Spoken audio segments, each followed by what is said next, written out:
अस्सलाम वालेकुम everyone. I hope कि आप सब अच्छे से होंगे और आपकी प्रिपरेशन भी बहुत अच्छे से चल रही होगी। तो आज के इस लेक्चर में हम डिस्कस करने वाले हैं ली चैटलियर्स प्रिंसिपल, जिसको हम कहते हैं one of the most important topics होता है आपके केमिकल इक्विलिब्रियम में। ठीक है, और ये इतना इंपॉर्टेंट क्यों है? रीजन इसका ये है दैट ये इसकी इंडस्ट्रियल एप्लीकेशन बहुत ज्यादा है। ठीक, इंडस्ट्रियल एप्लीकेशन की एक एग्जांपल अगर मैं आपके सामने रखूं तो आपको पता है हेबर्स प्रोसेस, जो कि आप बहुत बार सुन चुके होते हो, N2 + 3 times H2 it gives twice NH3। ठीक, अमोनिया फॉर्मेशन की रिएक्शन है। आपको पता है जैसे ही हम N2 और H2 लेते हैं और हमारी अमोनिया की जो फॉर्मेशन होती है वो स्टार्ट हो जाती है। इसके बाद मैं चाहूंगा कि ये सारा का सारा जो रिएक्टेंट है मेरा खत्म हो जाए, क्योंकि चाहिए मुझे प्रोडक्ट। ठीक है, तो प्रोडक्ट फॉर्मेशन के लिए मैं चाहूंगा कि मेरा सारा रिएक्टेंट खत्म हो जाए। लेकिन जैसे ये रिएक्शन आगे चलती है आपको पता चलता है कि आफ्टर सम टाइम जो प्रोडक्ट फॉर्मेशन है वो स्टॉप हो जाती है, और आप कहते हो ऐसी रिएक्शन में अब मेरे इस रिएक्शन में क्या एग्जिस्ट हो गया? इक्विलिब्रियम आ गया। जैसे ही इक्विलिब्रियम आ गया, अब ना ही कंसंट्रेशन ऑफ रिएक्टेंट्स चेंज हो रही है, ना कंसंट्रेशन ऑफ प्रोडक्ट्स चेंज हो रही है। ठीक है, अब मुझे चाहिए NH3 अमोनिया। तो अमोनिया की फॉर्मेशन बढ़ाने के लिए मुझे इस रिएक्शन में कोई चीजें चेंज करनी पड़ेगी जिससे मेरी प्रोडक्ट फॉर्मेशन बढ़ जाएगी, या कोई रिएक्शन मेरी ऐसी होगी जहां पे मैं चाहूंगा कि मेरी प्रोडक्ट फॉर्मेशन कम हो जाए, मुझे लिमिटेड अमाउंट ऑफ प्रोडक्ट मिले, तो वहां पे मैं चाहूंगा जो रिएक्शन है वो बैकवर्ड डायरेक्शन में स्टार्ट हो जाए। ठीक है, तो अब ऐसी रिएक्शन में जहां पे इक्विलिब्रियम एग्जिस्ट हो गया, मैं चाहूंगा किसी रिएक्शन में जहां पे मुझे प्रोडक्ट फॉर्मेशन ज्यादा चाहिए, मैं चाहूंगा जो मेरा इक्विलिब्रियम है या सारी की सारी रिएक्शन है किस डायरेक्शन में चेंज हो जाए? ये फॉरवर्ड डायरेक्शन में चेंज हो जाए। ठीक है, शिफ्ट हो जाए, जिसको हम शिफ्ट कहते हैं। एंड कोई रिएक्शन ऐसी होगी जहां पे मैं प्रोडक्ट फॉर्मेशन कम चाहूंगा, मैं लिमिटेड अमाउंट ऑफ प्रोडक्ट चाहूंगा, उस टाइम पे मैं चाहूंगा जो इक्विलिब्रियम है ये बैकवर्ड डायरेक्शन में शिफ्ट हो जाए। ठीक, अब कौन से फैक्टर्स, कौन से पैरामीटर्स को चेंज करके मैं इस इक्विलिब्रियम को या तो फॉरवर्ड डायरेक्शन में शिफ्ट कर सकता हूं या बैकवर्ड डायरेक्शन में शिफ्ट कर सकता हूं? इन सारी चीजों को, इन सारे फैक्टर्स को हम पढ़ते हैं कहां पे? ली चैटलियर्स प्रिंसिपल में। ठीक, सो ली चैटलियर प्रिंसिपल एक ऐसा प्रिंसिपल है जहां पे आपको पता चलता है कोई पैरामीटर को चेंज करने से इक्विलिब्रियम फॉरवर्ड डायरेक्शन में शिफ्ट होगा या बैकवर्ड डायरेक्शन में शिफ्ट होगा। क्यों होगा, यही हम आज के लेक्चर में देखेंगे। ठीक है, तो ये मैं पहले रब कर लेता हूं एंड सबसे पहले हम लिखेंगे definition of Le Chatelier's principle. ठीक है, ली चैटलियर प्रिंसिपल की डेफिनेशन आप अगर देखोगे तो आपको पता चलेगा that it states that if equilibrium is disturbed by any factor, देखो कोई ना कोई तो फैक्टर ऐसा होगा जिससे क्या होगा? मेरा इक्विलिब्रियम डिस्टर्ब होगा। मतलब मैं या तो रिएक्टेंट्स में छेड़खानी करूंगा या प्रोडक्ट साइड छेड़खानी करूंगा, तो उसकी वजह से क्या होगा? इक्विलिब्रियम डिस्टर्ब हो जाएगा। And it states that if equilibrium is disturbed by any factor, और ये फैक्टर कैसा होगा? जिस पे डिपेंड करेगा मेरा equilibrium, which determines the equilibrium. ठीक, हमने ऐसे फैक्टर्स पढ़े, फैक्टर्स जिन पे डिपेंड करता है हमारा इक्विलिब्रियम, और उन्हीं फैक्टर्स को मैं चेंज करके इस इक्विलिब्रियम को या तो फॉरवर्ड डायरेक्शन में शिफ्ट कर सकता हूं या बैकवर्ड डायरेक्शन में शिफ्ट कर सकता हूं। एंड लिखा क्या हमने? It states that if equilibrium is disturbed by any factor which determines the equilibrium, then the equilibrium will shift। ठीक, चेंज लाने से इक्विलिब्रियम शिफ्ट तो होगा, लेकिन किस डायरेक्शन में शिफ्ट होगा? It shifts, the equilibrium will shift in that direction such that the effect of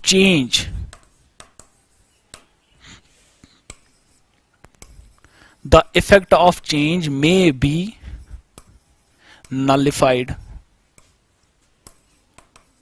ठीक है, एक सिंपल सा स्टेटमेंट मैंने यहां पे लिखा दैट इक्विलिब्रियम को जैसे ही मैं डिस्टर्ब करता हूं किसी ऐसे फैक्टर से जिस पे ये डिपेंड करता है, तो होता क्या है बेसिकली, जो इक्विलिब्रियम है ये शिफ्ट तो होगा, लेकिन किस डायरेक्शन में शिफ्ट होगा ये चाहेगा इस चेंज को नलिफाई करना। ये वही चीज यहां पे स्टेटमेंट में मैंने मेंशन की जो इससे पहले मैंने आपको समझाने में यूज किए वर्ड्स, ठीक है। तो आप यहां पे रखोगे याद, जो इक्विलिब्रियम है ये शिफ्ट होगा उस डायरेक्शन में जहां पे ये चाहेगा इस चेंज को नलिफाई करे, ठीक। और कैसे, कौन कौन से फैक्टर्स होते हैं जिनको चेंज करने से मैं इक्विलिब्रियम को शिफ्ट कर सकता हूं। पहला फैक्टर आप यहां पे याद रखोगे दैट इज कंसंट्रेशन, क्योंकि ये हमने फैक्टर्स अफेक्टिंग इक्विलिब्रियम में भी मेंशन किए हैं, तो वही सारे फैक्टर्स में से पहला फैक्टर होता है कंसंट्रेशन, ठीक है। तो कंसंट्रेशन पे किस तरह डिपेंड करता है और कैसे इक्विलिब्रियम शिफ्ट होता है। सबसे पहली चीज, अगर मेरी एक रिएक्शन है, रिएक्टेंट गिव्स प्रोडक्ट, आप समझो इस बात को, मैं रिएक्टेंट की कंसंट्रेशन क्या कर रहा हूं, इंक्रीज कर रहा हूं। जैसे ही मैं रिएक्टेंट की कंसंट्रेशन को इंक्रीज करूंगा, अब ये इक्विलिब्रियम में इंबैलेंस आ गया due to the increase in the concentration of reactant. अब ये चाहेगा इसको बैलेंस करे, तो बैलेंस कैसे हो सकता है, जैसे जब आपके प्रोडक्ट की कंसंट्रेशन भी बढ़ जाएगी, और हमें पता है रिएक्टेंट से प्रोडक्ट बढ़ता है, मतलब जैसे ही आप रिएक्टेंट की कंसंट्रेशन बढ़ाओगे प्रोडक्ट की कंसंट्रेशन भी ऑटोमेटिकली बढ़ जाएगी। ये आप नहीं करते, ये कौन डिसाइड कर रहा है, अभी इक्विलिब्रियम। तो ये चाहता है कि मैं इस चेंज को नलिफाई करूं, मैं फिर से बैलेंस में आ जाऊं, इसकी वजह से प्रोडक्ट की कंसंट्रेशन भी क्या हो जाती है, बढ़ जाती है, और इक्विलिब्रियम फिर से एग्जिस्ट हो जाता है, एस्टेब्लिश हो जाता है, ठीक है। तो जैसे ही आप क्या करोगे, रिएक्टेंट की कंसंट्रेशन बढ़ाओगे, जब आप रिएक्टेंट की कंसंट्रेशन बढ़ाओगे व्हाट विल हैपन, आप कहोगे जो इक्विलिब्रियम है ये शिफ्ट होगा इन फॉरवर्ड डायरेक्शन, ठीक है। इक्विलिब्रियम शिफ्ट हो रहा है फॉरवर्ड डायरेक्शन में, क्यों, क्योंकि ये चाहेगा फिर से बैलेंस होना। अब जैसे ही आपने रिएक्टेंट की कंसंट्रेशन बढ़ाने की जगह आपने प्रोडक्ट की कंसंट्रेशन क्या की, कम की। अब देखो, आपने प्रोडक्ट की कंसंट्रेशन कम की, मतलब इसमें फिर से इंबैलेंस आ गया। प्रोडक्ट की कंसंट्रेशन जैसे ही कम हुई, ज्यादा अमाउंट में कौन सी चीज प्रेजेंट है, मेरी रिएक्टेंट। तो रिएक्टेंट अब फिर से चाहेगा कि मैं प्रोडक्ट में कन्वर्ट हो जाऊं। ये रिएक्टेंट नहीं चाहता, ये इक्विलिब्रियम चाहता है। इक्विलिब्रियम अब चाहेगा जो रिएक्टेंट मेरा ज्यादा अमाउंट में प्रेजेंट है ये फिर से प्रोडक्ट फॉर्मेशन में लग जाए, और मेरी जो ये रिएक्शन है ये फिर से बैलेंस स्टेट में आ जाए, ठीक है। तो बैलेंस स्टेट में लाने के लिए जैसे ही आप प्रोडक्ट की कंसंट्रेशन कम करते हो, and equilibrium again will shift in forward direction, ठीक है। अब इन दोनों का मैं क्या कर रहा हूं, रिवर्स कर रहा हूं।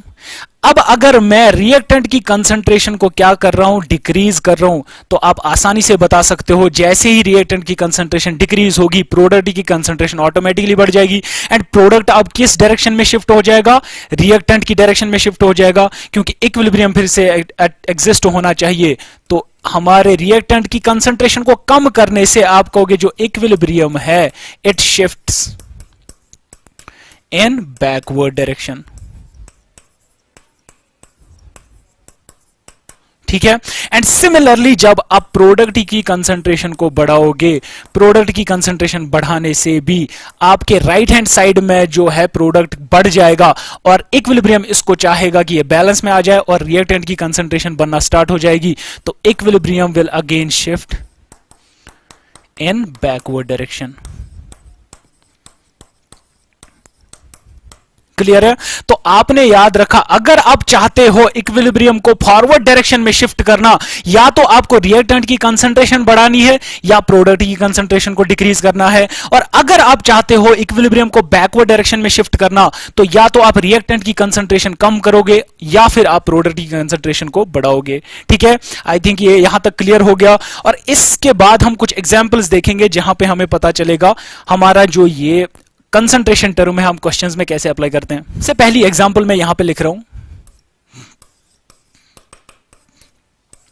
Example first is if I have a reaction like H2 plus I2 and ये क्या बना रहा है, 2H I। मैं आपसे कह रहा हूं कि जो मेरा H2 है, मैं क्या कर रहा हूं, H2 की कंसंट्रेशन को बढ़ा रहा हूं। जैसे ही मैं H2 की कंसंट्रेशन बढ़ाऊंगा, आप मुझे बताओ, ये लेफ्ट हैंड साइड में रिएक्शन की रेट बढ़ जाएगी। जैसे ही रिएक्शन की रेट बढ़ जाएगी तो प्रोडक्ट फॉर्मेशन भी बढ़ जाएगा। ये क्या डिसाइड करता है, हमारा इक्विलिब्रियम डिसाइड करता है। क्योंकि जैसे आप रिएक्टेंट की कंसंट्रेशन बढ़ाते हो तो रिएक्टेंट की कंसंट्रेशन की वजह से इंबैलेंस आ गया, अनस्टेबल फॉर्म में आ गया। तो मोस्ट स्टेबल स्टेट में आने के लिए आप क्या करोगे, जो इक्विलिब्रियम होगा वो शिफ्ट होगा इन द फॉरवर्ड डायरेक्शन। यहां पे एक और पॉइंट आप मेंशन करोगे दैट जो इक्विलिब्रियम होता है हमारा, इसका रीजन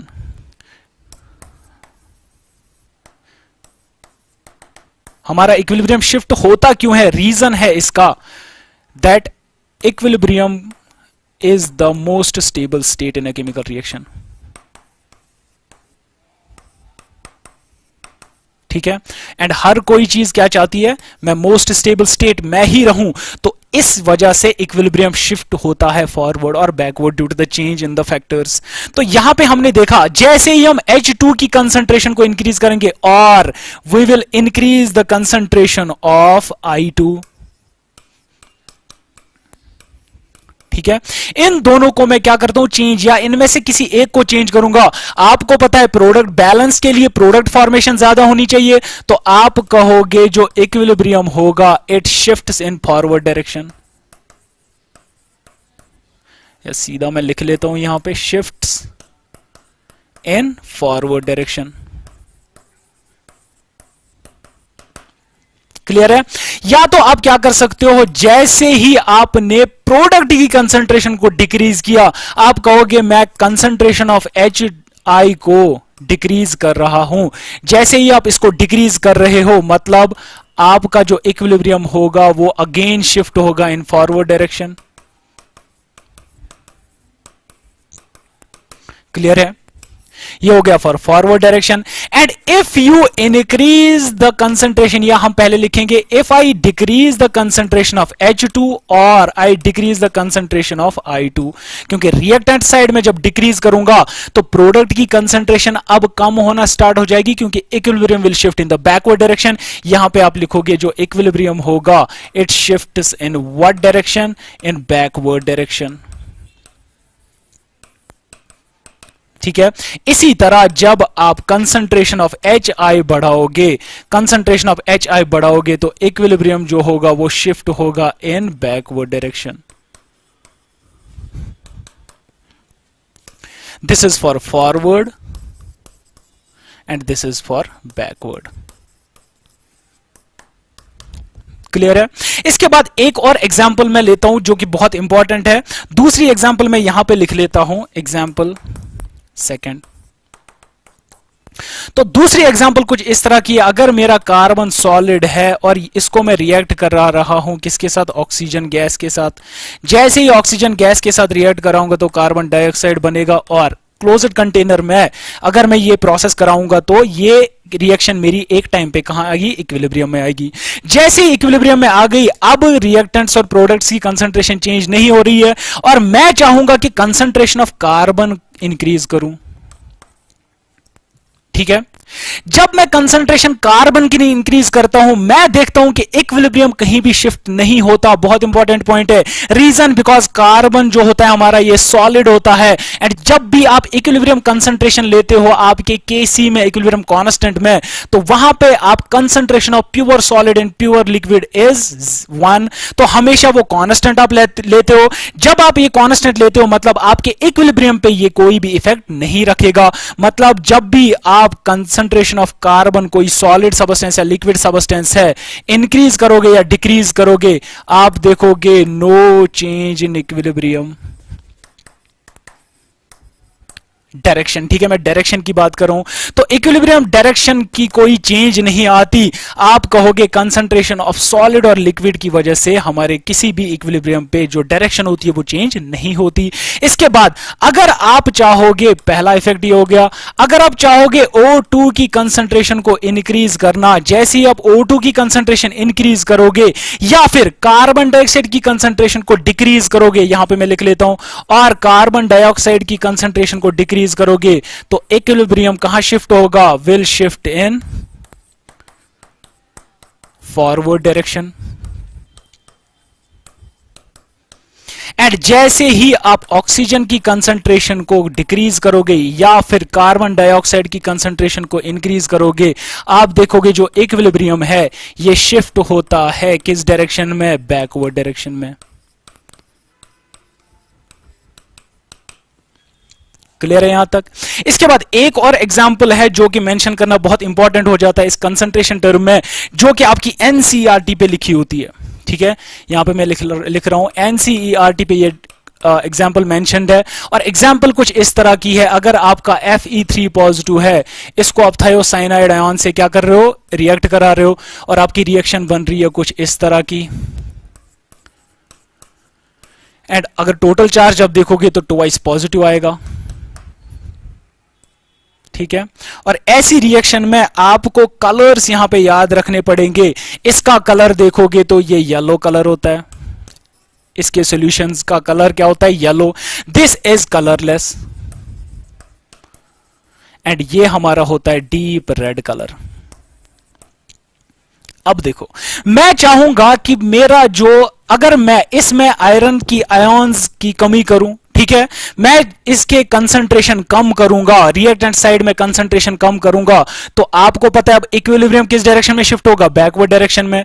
और जैसे ही मैं रिएक्टेंट्स की कंसंट्रेशन बढ़ाऊंगा तो इक्विलिब्रियम शिफ्ट होगा इन द फॉरवर्ड डायरेक्शन।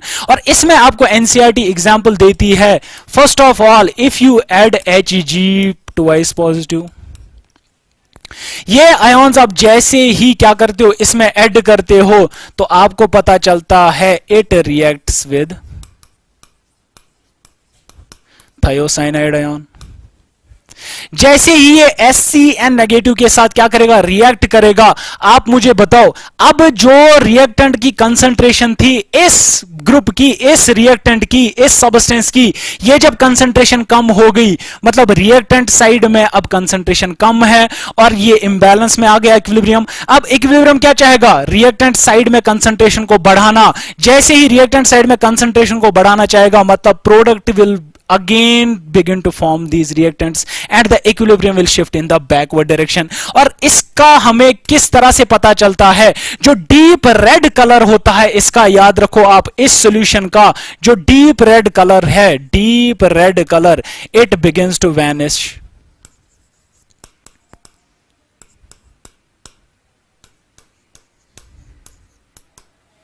ठीक है,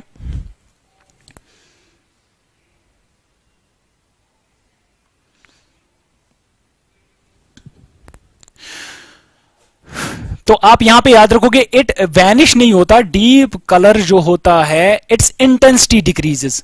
डीप रेड कलर की जो इंटेंसिटी होती है वो डिक्रीज होती है। ठीक, जैसे ही आपने Hg ट्वाइस पॉजिटिव सॉल्यूशन में डाला और रिएक्टेंट की कंसंट्रेशन अब क्या हो रही है? कम हो रही है, एंड इक्विलिब्रियम शिफ्ट होगा बैकवर्ड डायरेक्शन में। मतलब ये जो कलर आएगा सॉल्यूशन का वो कुछ येलोविश आएगा, एंड आपका जो डीप रेड कलर इसका होता है सॉल्यूशन का, वो क्या होने लगता है? इंटेंसिटी उसकी कम होने लगती है। एंड सिमिलरली दूसरी एग्जांपल आपको वहां पे मेंशन्ड है, अगर आप इसमें ऑक्सैलिक एसिड ऐड करते हो, जैसे ही आप ऑक्सैलिक एसिड ऐड करते हो, आपका ये जो ऑक्सैलिक एसिड है ये रिएक्ट करता है विद Fe3 पॉजिटिव, एंड जैसे ही Fe3 पॉजिटिव के साथ रिएक्ट करेगा, आपको पता है दैट रिएक्टेंट की कंसंट्रेशन कम हो जाएगी, एंड फिर से जो इक्विलिब्रियम है वो बैकवर्ड डायरेक्शन में शिफ्ट हो जाएगा, और आप देखोगे जो डीप कलर रेड कलर है ये फिर से क्या हो जाएगी? इसकी इंटेंसिटी डिक्रीज हो जाएगी। क्लियर? या तो मैं अगर इन दोनों की कंसंट्रेशन को बढ़ा रहा हूं तो उसकी वजह से क्या होगा? Intensity of this deep red colour will increase. तो आप कहोगे इक्विलिब्रियम शिफ्ट होगा हमारे किस डायरेक्शन में? फॉरवर्ड डायरेक्शन में उस टाइम पे। और यहां पे मैं लिख रहा हूं इट मींस देयरफॉर, या बिकॉज इक्विलिब्रियम जो है ये शिफ्ट हो गया किस डायरेक्शन में? Backward direction. और इसका भी यही मतलब है, बिकॉज इक्विलिब्रियम जो है ये शिफ्ट हुआ है किस डायरेक्शन में? बैकवर्ड डायरेक्शन में। और अगर आपसे कोई पूछे यहां पे जो प्रोडक्ट बन रहा है, यहां पे जो इस Hg ट्वाइस पॉजिटिव को ऐड करने से मेरा जो सबस्टेंस बन रहा है तो वो बन रहा है कुछ इस तरह का Hg एंड आपका SCN आता है, दिस इज 4 टाइम्स एंड यहां पे ट्वाइस नेगेटिव आएगा एंड इस रिएक्शन में आपका Fe है और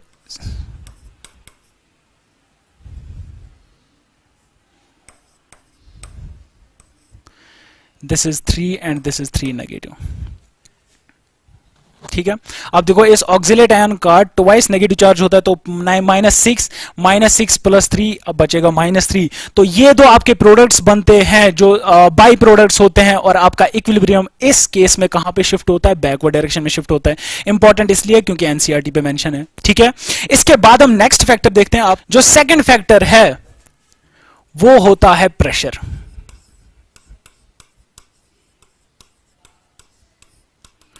प्रेशर को चेंज करने से इक्विलिब्रियम कहां शिफ्ट होता है और क्यों शिफ्ट होता है आप याद रखोगे, when ever you increase the pressure, जब भी आप प्रेशर को क्या करते हो, इंक्रीज करते हो, तो आपको याद रखना है प्रेशर जब भी आप क्या करते हो, इंक्रीज करते हो, प्रेशर इंक्रीज करने से जो इक्विलिब्रियम होगा वो शिफ्ट होगा किस डायरेक्शन में, जहां पे लेसर नंबर ऑफ मोल्स होंगे,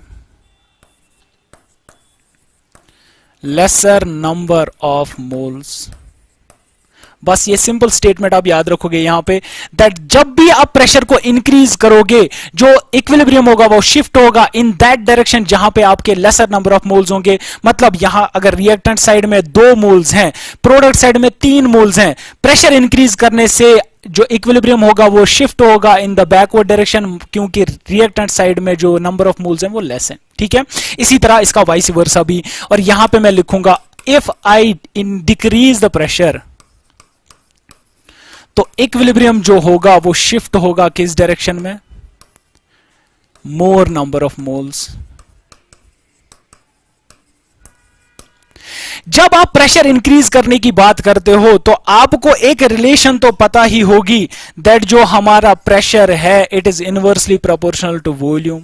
ठीक है, इसको हम अलग अलग नहीं पढ़ेंगे, इसको एक साथ ही इसी इफेक्ट में पढ़ेंगे जहां पे आपको पता है that pressure is inversely proportional to volume. जब आप प्रेशर को बढ़ाओगे उतना ही आपका वॉल्यूम क्या होगा, डिक्रीज होता चला जाएगा, एंड जब आप वॉल्यूम को बढ़ाओगे तो प्रेशर आपका डिक्रीज होगा।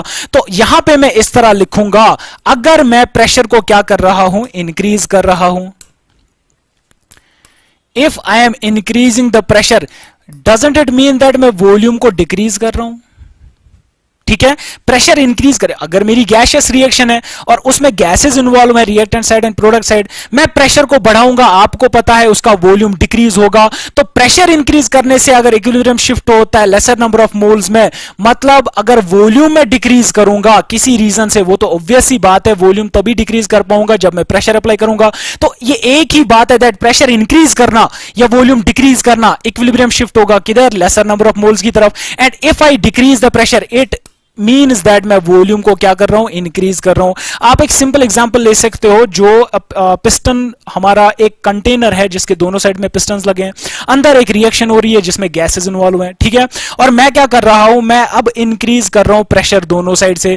जैसे ही मैं इंक्रीज कर रहा हूं प्रेशर पिस्टन्स पे, तो पिस्टन्स क्लोज आते जाएंगे, मतलब मैं वॉल्यूम को डिक्रीज कर रहा हूं। जो इफेक्ट प्रेशर इंक्रीज करने से होगा इक्विलिब्रियम पे, वही इफेक्ट होगा वॉल्यूम को डिक्रीज करने से। और इसी तरह से प्रेशर को डिक्रीज करना मतलब वॉल्यूम को इंक्रीज करना। और आपने याद रखा इक्विलिब्रियम शिफ्ट होगा towards the lesser number of moles when pressure is increased और वॉल्यूम इज डिक्रीज्ड।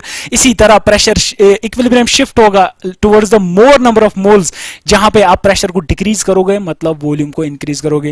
एंड सबसे पहली एग्जांपल यहां पे मैं लिखना चाहूंगा, दैट पहली एग्जांपल है H2, या मैं इस तरह ले लेता हूं N2 गैस है plus H2 gas, 3 times H2 gas, it gives twice NH3 gas. ठीक, अब देखो मैं इस रिएक्शन में प्रेशर को इंक्रीज कर रहा हूं, जैसे ही मैं प्रेशर को इंक्रीज कर रहा हूं आप गिनोगे number of moles of gaseous substances. ये याद रखना, गैसियस सब्सटेंसेस के नंबर ऑफ मोल्स आप ढूंढोगे कितने हैं रिएक्टेंट साइड में और प्रोडक्ट साइड में। रिएक्टेंट साइड में आप नंबर ऑफ मोल्स देखोगे तो कितने हैं आपके रिएक्टेंट साइड में, नंबर ऑफ मोल्स आर 1 + 3 मतलब 4 मोल्स हैं। एंड आपके प्रोडक्ट साइड में कितने मोल्स हैं, 2 मोल्स। अब प्रेशर इंक्रीज कर रहा हूं मतलब इसका वॉल्यूम डिक्रीज कर रहा हूं, और ऐसे केस में आपका इक्विलिब्रियम शिफ्ट होगा towards the lesser number of moles, and lesser number of moles आपको पता चल गया प्रोडक्ट साइड में प्रेजेंट है। तो दिस इक्विलिब्रियम विल शिफ्ट, यहां पे जो इक्विलिब्रियम होगा वो शिफ्ट होगा किस डायरेक्शन में, प्रेशर इंक्रीज करने से इक्विलिब्रियम जो शिफ्ट होगा इन फॉरवर्ड डायरेक्शन।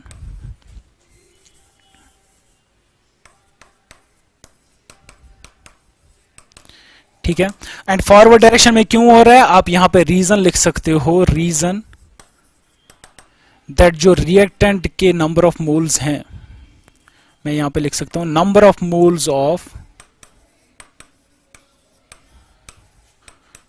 रिएक्टेंट्स कितने हमारे 4, and number of moles products कितने हमारे 2। तो लेसर नंबर ऑफ मोल्स हमारे प्रोडक्ट में है, तो इसीलिए इक्विलिब्रियम शिफ्ट होगा in the forward direction. Clear है यहां तक। ऐसे ही आप अगर आप प्रेशर को डिक्रीज करोगे तो इक्विलिब्रियम शिफ्ट होगा इन द बैकवर्ड डायरेक्शन, वो मैं यहां पे लिखूंगा नहीं। क्लियर है। इसके बाद आप देखोगे दूसरी एग्जांपल,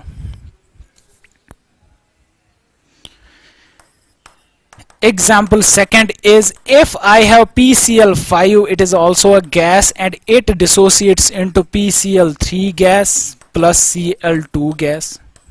ठीक, और ऐसी रिएक्शन में अगर मैं अब प्रेशर को इंक्रीज करूं तो प्रेशर इंक्रीज करने से the equilibrium will shift in towards the lesser number of moles. आप लेसर नंबर ऑफ मोल्स ढूंढोगे कहां पे है, आपको पता चलेगा दैट जो आपके रिएक्टेंट्स हैं इसके नंबर ऑफ मोल्स कितने हैं, रिएक्टेंट्स के नंबर ऑफ मोल्स हैं आपके पास 1, ठीक है, एक ही मोल प्रेजेंट है, एंड यहां पे कितने मोल्स प्रेजेंट है, 2 मोल्स। तो प्रोडक्ट्स के नंबर ऑफ मोल्स कितने हमारे पास, 2। प्रेशर को इंक्रीज करने से लेसर नंबर ऑफ मोल्स की तरफ इक्विलिब्रियम शिफ्ट होगा, और आप यहां पे क्या मेंशन करोगे, जो इक्विलिब्रियम है हमारा it shifts in backward direction. और इसी तरह अगर आप प्रेशर को अब डिक्रीज करोगे तो इसका मतलब आपका जो इक्विलिब्रियम होगा वो शिफ्ट होगा in the forward direction. And यहां पे अगर आप मेंशन करना चाहोगे तो कर सकते हो दैट यहां पे प्रेशर इंक्रीज करना मतलब आप लिख सकते हो और वॉल्यूम को क्या कर रहा हूं, डिक्रीज कर रहा हूं। इसी तरह यहां पे प्रेशर को इंक्रीज करना मतलब वॉल्यूम को क्या कर रहा हूं, डिक्रीज कर रहा हूं। एंड इसकी थर्ड एग्जांपल मैं यहां पे लिख लेता हूं, एग्जाम्पल 3। अगर मैं रिएक्शन लेता हूं इस तरह की जहां पे H2 + I2 gas, it gives twice HI gas. ठीक है, एंड यहां पे अगर आप देखोगे तो number of moles in the reactant side and number of moles in the product side are same. तो आप लिखोगे number of moles of product side is equal to number of moles of reactant side. जैसे ही आपके NP and NR equal होते हैं आप कहोगे प्रेशर को इंक्रीज करना, प्रेशर को इंक्रीज करना, और प्रेशर को डिक्रीज करने से no effect, there will be no effect in the state of equilibrium. जब आप क्या करोगे, इस ऐसी रिएक्शन में प्रेशर को इंक्रीज या डिक्रीज करोगे जहां पे number of moles of reactants and number of moles of product same होते हैं, क्योंकि इक्विलिब्रियम तो शिफ्ट होगा प्रेशर इंक्रीज करने से उस डायरेक्शन में जहां पे लेसर नंबर ऑफ मोल्स हैं। तो यहां पे लेसर नंबर ऑफ मोल्स किसी साइड में नहीं है, एंड सिमिलरली प्रेशर को डिक्रीज करने से मोर नंबर ऑफ मोल्स की तरफ होना चाहिए, लेकिन यहां पे नंबर ऑफ मोल्स बराबर हैं, तो इस वजह से नो इफेक्ट होता है हमारे प्रेशर इंक्रीज या डिक्रीज करने से ऐसी रिएक्शंस में। क्लियर हो गया। इसके बाद हम नेक्स्ट इफेक्ट पढ़ते हैं, और नेक्स्ट इफेक्ट जो है हमारा दैट इज टेम्परेचर।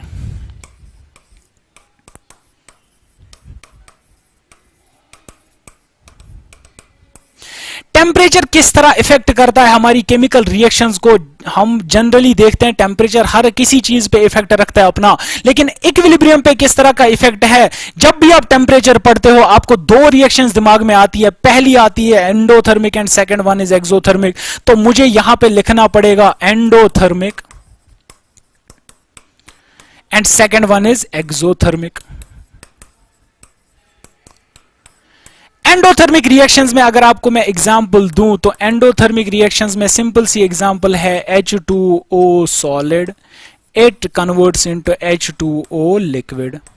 लेकिन ये किस कंटेनर में हो रहा है? क्लोज्ड कंटेनर में हो रहा है, जहां पे रिवर्सिबल रिएक्शन पॉसिबल है। तो ऐसी रिएक्शन में आपको पता है ये एंडोथर्मिक है। आइस हमारा मेल्ट तभी होगा जब आप इसको हीट प्रोवाइड करोगे, मतलब इसका जो हीट प्रोवाइड करना, एब्जॉर्ब करना, वो फीजिबल है, ठीक है, for this process to occur. मतलब आप यहां पे लिखोगे जो हीट है ये क्या है? फीजिबल। लेकिन किस डायरेक्शन में? In forward direction. क्लियर है? फॉरवर्ड डायरेक्शन में ये फीजिबल हो जाती है मेरी रिएक्शन जब मैं क्या करता हूं? हीट को एब्जॉर्ब कराता हूं।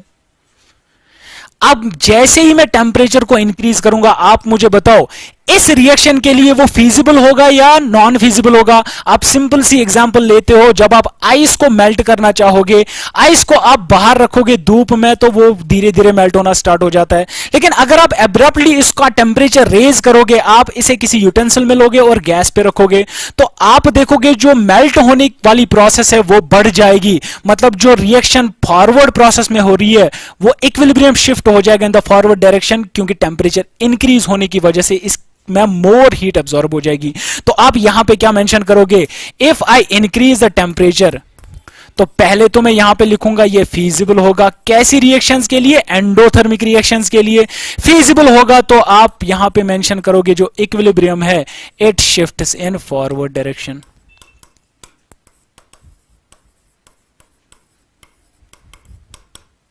क्लियर?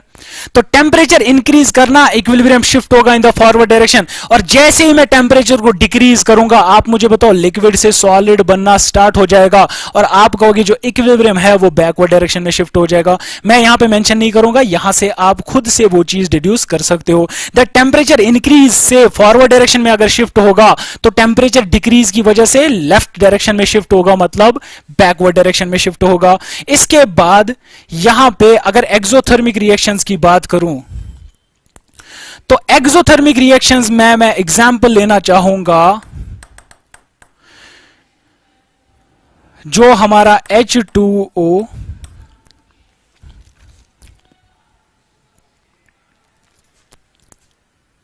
गैस है, ठीक है, ये चेंज होगा हमारे H2O लिक्विड में।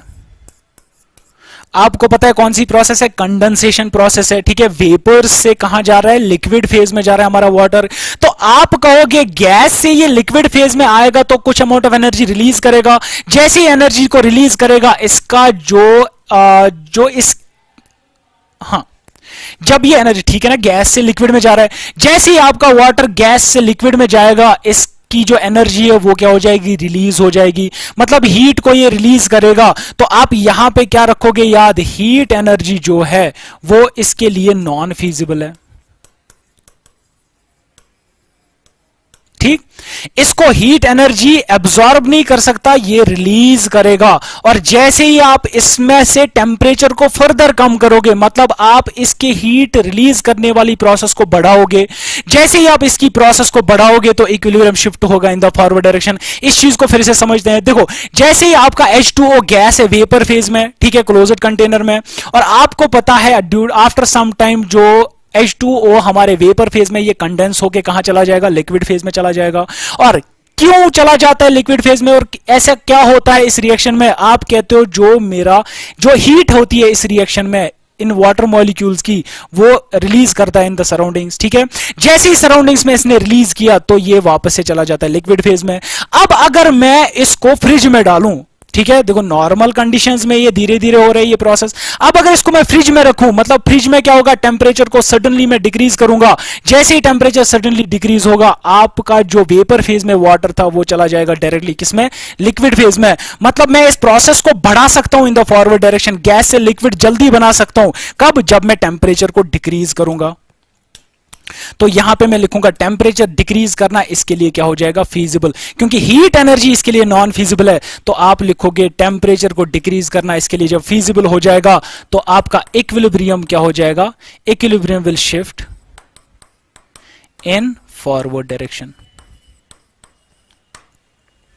ठीक, in any exothermic process whenever you decrease the temperature the equilibrium will shift in the forward direction, and in any endothermic process when you increase the temperature the equilibrium will shift in the forward direction। और यहां पे आप mention करना चाहोगे तो ये temperature decrease करना मतलब इसके लिए नॉन फीजिबल है,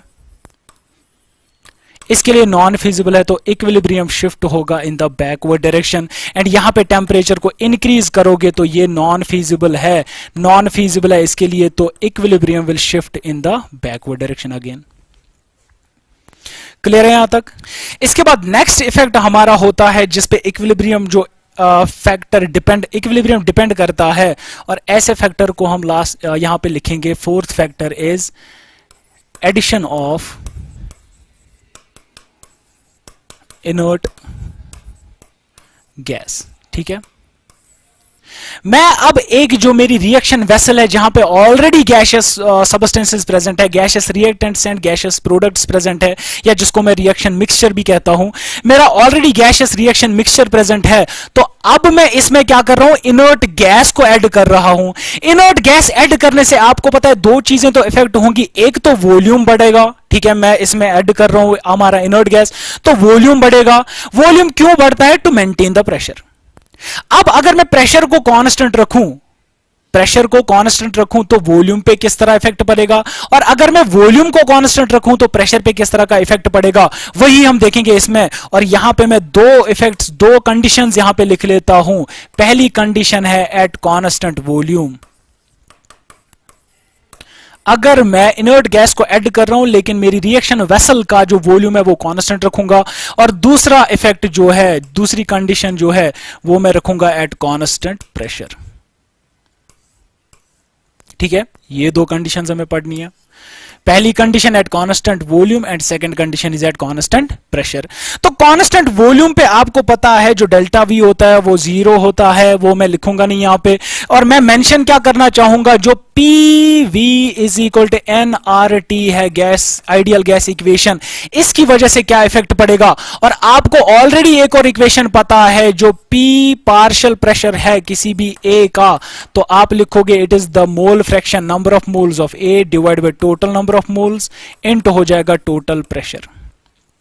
ठीक है, ये दो इक्वेशंस आपको यहां पे काम में आएंगी। पहली इक्वेशन से आपको पता चलता है दैट जो P है ये किस पे अब डिपेंड करेगा, नंबर ऑफ मोल्स पे डिपेंड करेगा।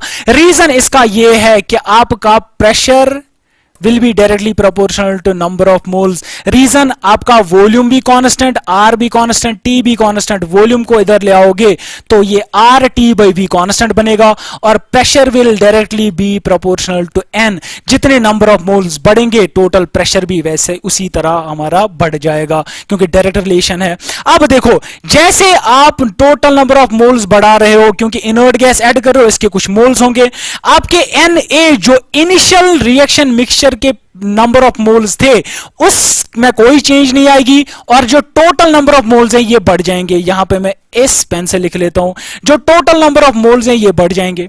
ठीक है, जैसे ही टोटल नंबर ऑफ मोल्स बढ़ जाएंगे आप कहोगे सर प्रेशर जो टोटल है ये भी बढ़ जाएगा, और ये रेशियो में है, पीटी न्यूमरेटर में, एनटी डिनोमिनेटर में, तो ये जो इन एक दूसरे को कैंसिल करते जाएंगे, और जो हमारा पी ए है पार्शियल प्रेशर ऑफ ए, जो हमारा प्रेशर ऑफ रिएक्शन मिक्सचर है, pressure of reaction mixture already जो हमारे पास प्रेजेंट था, ये क्या रहेगा, कांस्टेंट रहेगा। इस चीज को समझो, कांस्टेंट क्यों रहेगा, क्योंकि जितना आप नंबर ऑफ मोल्स बढ़ाते जाओगे टोटल प्रेशर भी बढ़ता जाएगा। किस चीज को कांस्टेंट रखने के लिए? एक तो Na को और Pa को। ये आप यहां से भी डिड्यूस कर सकते हो। देखो, अगर मैं P/N यहां पे लूं और RT/V उस साइड में लूं तो आप कहोगे ये कांस्टेंट है।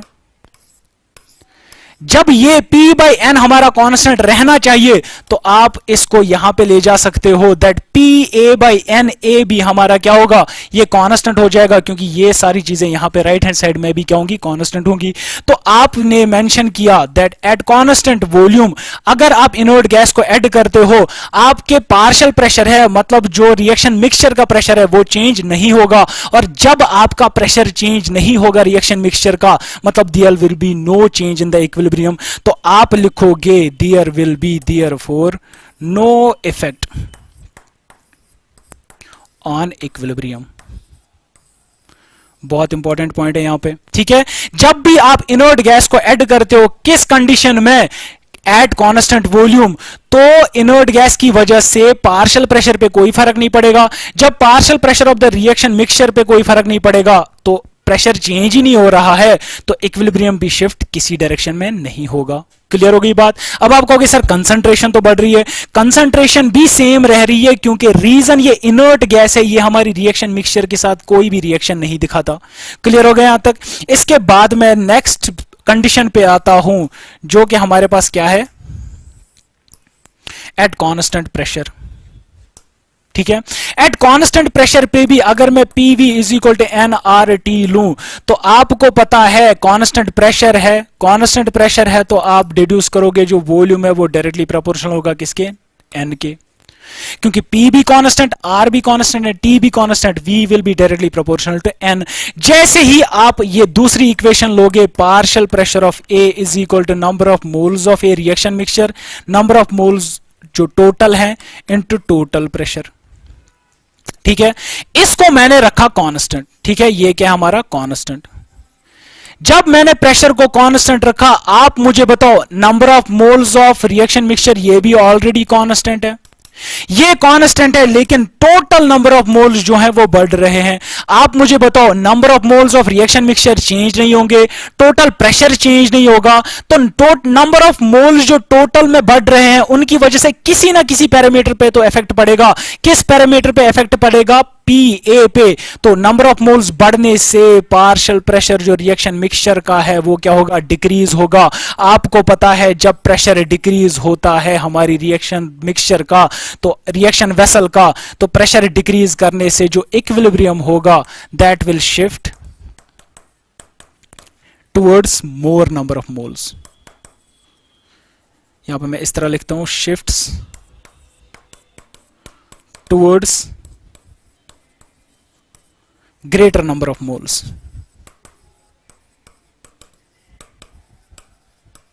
ठीक है। कोई भी रिएक्शन में अगर मैं एग्जांपल यहां पे लूं, आपकी एग्जांपल है PCl5 गैस, यहां पे आपने इसमें इनर्ट गैस क्या किया? ऐड किया। तो इनर्ट गैस ऐड करने की वजह से, गिव मी अ सेकेंड, यहां पे PCl3 बनेगा और क्या बनेगा? Cl2 gas. तो ऐसी रिएक्शन में जब आप क्या करते हो? Add inert gas. Inert gas add करने से अब मुझे पता है जैसे ही मैं इनर्ट गैस इसमें ऐड करूंगा एट कांस्टेंट वॉल्यूम, लेकिन याद रखना है किस, सॉरी, एट कांस्टेंट प्रेशर, जब कांस्टेंट प्रेशर पे मैं इस रिएक्शन में इनर्ट गैस ऐड करूंगा तो आपको पता है प्रेशर क्या होगा? डिक्रीज होगा। प्रेशर जब डिक्रीज होगा, पार्शियल प्रेशर हमारी रिएक्शन वेसल का, तो हमारे जो ग्रेटर नंबर ऑफ मोल्स हैं उस डायरेक्शन में इक्विलिब्रियम शिफ्ट होगा। तो आप यहां पे लिखोगे equilibrium shifts in forward direction. ठीक है। इक्विलिब्रियम हमारा शिफ्ट होगा ऐसे कंडीशन में इन द फॉरवर्ड डायरेक्शन जहां पे ग्रेटर नंबर ऑफ मोल्स किस साइड में है? प्रोडक्ट साइड में। क्लियर हो गया यहां तक? तो ये चार इफेक्ट्स है जिन पे हमारा इक्विलिब्रियम, जिनकी वजह से, जिनको चेंज करने से हमारा इक्विलिब्रियम जो वो शिफ्ट हो जाता है इधर इन द फॉरवर्ड डायरेक्शन और इन द बैकवर्ड डायरेक्शन। एंड इसके बाद अब एक और इफेक्ट पढ़ते हो, दैट कहते हैं effect of addition of a catalyst. लेकिन कैटलिस्ट की वजह से आपको याद रखना है there is no effect in the state of equilibrium. Reason इसका ये है, फिफ्थ पॉइंट में यहां पे लिख रहा हूं, addition of a catalyst. And catalyst की वजह से आपको याद रखना है नो इफेक्ट ऑन इक्विलिब्रियम। ये हमने ऑलरेडी फैक्टर्स में भी मेंशन किया है। इफेक्ट कोई नहीं होता, रीजन आप कैटलिस्ट को ऐड करोगे तो कैटलिस्ट ऐड करने से, या सिंपली हम कैटलिस्ट को दो कैटेगरीज में पढ़ते हैं। एक होता है हमारा positive catalyst. Positive catalyst add करने से जो रेट है वो बढ़ जाती है, रेट बढ़ जाती है, और जो time to reach the equilibrium है, यहां पे मैं लिखूंगा time to reach the equilibrium, वो क्या होगा, डिक्रीज हो जाएगा। मतलब ये जल्दी हमारा कहां पे आ जाएगा, इक्विलिब्रियम आ जाएगा पॉजिटिव कैटलिस्ट को ऐड करने से। इक्विलिब्रियम में कोई भी चेंज नहीं आएगी, याद रखना, there is no effect on equilibrium, but it reaches the equilibrium more quickly. ठीक है, इसके बाद अगर मैं नेगेटिव कैटलिस्ट इसमें ऐड करता हूं, नेगेटिव कैटलिस्ट की वजह से जो रेट है वो क्या हो जाती है, डिक्रीज हो जाती है, और आप कहोगे जो टाइम है टू रीच द इक्विलिब्रियम वो क्या हो जाएगा, इंक्रीज हो जाएगा। लेकिन इक्विलिब्रियम शिफ्ट फॉरवर्ड या बैकवर्ड डायरेक्शन में इस कैटलिस्ट की वजह से नहीं होता। तो ये था हमारा ली चैटलियर प्रिंसिपल। आई होप कि आप अच्छे से इसको अंडरस्टैंड कर पाए होंगे।